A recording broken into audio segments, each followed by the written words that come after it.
Cumprimento a todos com a paz do Senhor Jesus e estamos reunidos para estudar o livro do profeta Joel. Primeiramente, queria fazer um breve histórico, porém nós sabemos que temos poucas informações sobre o profeta. Porém, sabemos que o nome dele significa o Senhor é Deus. Joel foi filho de Petuel, profeta em Judá e em Jerusalém, e ele proclamou a verdadeira palavra do Senhor. Acredita-se que ele tenha exercido seu ministério após o exílio babilônico, num tempo onde Jerusalém estava sem rei. Portanto, os sacerdotes eram as maiores autoridades. Todo o livro tem como dominante tema o arrependimento, confissão dos pecados, para que o povo se volte a Deus a fim de receber o perdão.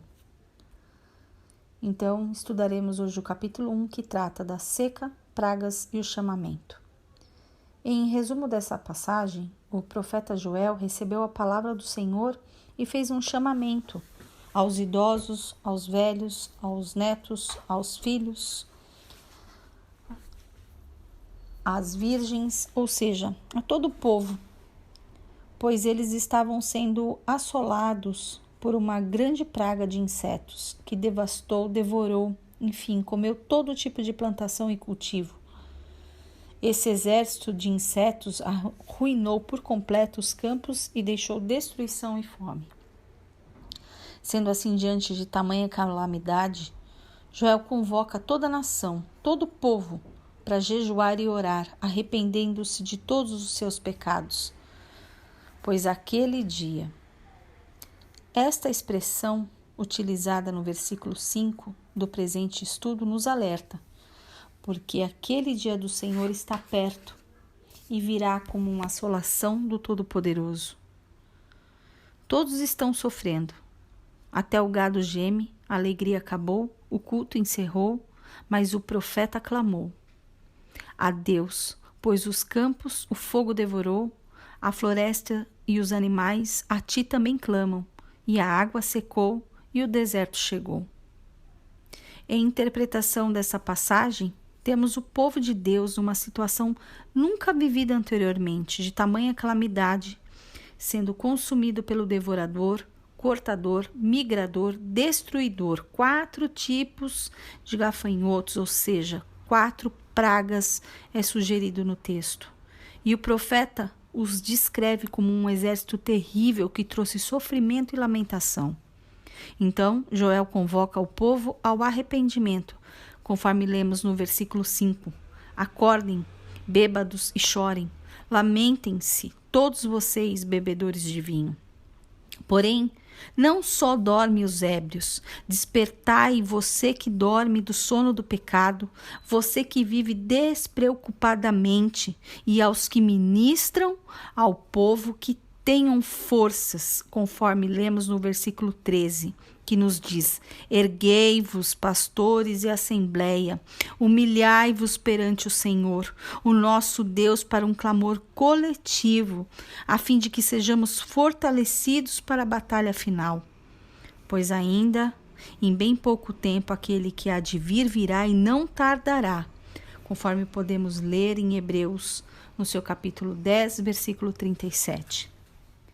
A centralidade da revelação deste livro concerne ao versículo 14, onde o profeta decreta jejum santo e convoca a nação para clamar ao Senhor. Todos nós passamos por tempos de angústia, perseguição, calamidades, pois sabemos que estamos rodeados pelo inimigo. Mas o povo de Deus possui armas poderosas contra o inimigo, as quais sejam o arrependimento e a confissão, pois conforme nos testifica no livro de Atos dos Apóstolos, no capítulo 3, versículo 19, arrependam-se, pois, e voltem-se para Deus, para que os seus pecados sejam cancelados. E ainda temos o jejum e a oração, como nos diz o Evangelho de Marcos, no capítulo 9, versículo 29, esta casta não pode sair com coisa alguma, a não ser com oração e jejum. Irmãos, eu faço aqui uma pequena pausa para salientar que devemos jejuar, sim, mas só aqueles que estão com a saúde perfeita para que possam fazer. Enfim, podemos notar que Davi, Daniel, Esther, principalmente o nosso Mestre Jesus Cristo jejuou, conforme nós lemos lá em Mateus 4, nos versículos 1 e 2, e nos afirmou que nem só de pão viverá o homem, mas de toda palavra que sai da boca de Deus, que também está escrito em Mateus capítulo 4, no versículo 4. Jejuamos em demonstração de reconhecimento da grandeza de Deus e em sinal de humilhação e dependência do Senhor, como declara lá em Esdras, capítulo 8, dos versículos 21 ao 23, e também em 2 Coríntios, do capítulo 11 aos versículos 27. Compreendam que um jejum é um exercício de autodisciplina e autodomínio, primeiramente sobre os nossos pensamentos e posteriormente sobre a carne. O mesmo realizado apropriadamente e ferramentado pela oração e meditação da palavra nos proporciona crescimento espiritual para ficarmos firmes na fé e no Senhor. Deixo ainda uma palavra para a meditação da igreja, que está lá no Salmos 141, no versículo 5, que nos fala: ouve, Senhor, a minha oração, dá ouvidos à minha súplica. Responde-me por tua fidelidade e por tua justiça. Faça ainda uma pequena oração com os irmãos. Pai querido, Pai amado, nos colocamos diante de Ti, aos Teus pés.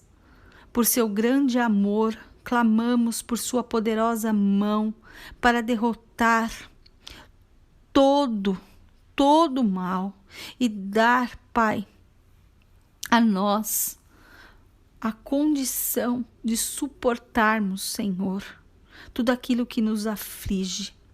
Coloca, Senhor, toda a confusão que nos ataca por terra, todos os sentimentos de desesperança que nos abate e que sabemos que não são provenientes de Ti.